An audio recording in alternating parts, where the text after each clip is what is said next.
Şeýle de Gurban Gulberdim Hamyadov adına howanarlygy mätet şagyları himayet bermek boýunça Haýry Sahabat gadnasynyň bejeş işler boýunça vitse-prezidenti Oguljahan Atabaýew Hatay Halk Respublikasynyň Sağlyk Görüş işler boýunça döwlet komitetining başynyň ornatary Zenk Ýesin bilen doşuşdy.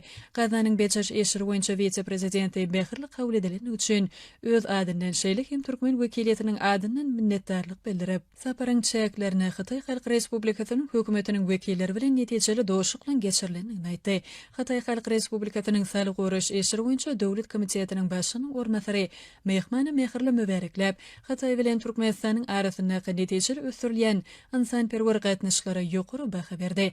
Doşuň dowamyny insanperwer ulgamda dep bolan dostlukly türkmen Hatay gatnaşyklarynyň mundan beýlekde çuňlaşdyrylmagynyň özara maksat edilýändigini aýtdy.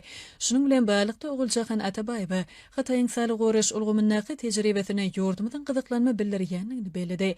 Zenk Ýesin Hatay Halk Respublikasynyň toplan baý tejribesini we tehnologiýalaryny paýlaşmaga taýýardygyny aýdyp, munyň ähli Sağlyk Görüş ulgamynyň ösürmeli möhüm goşun hökmünde garalýanyny bellädi.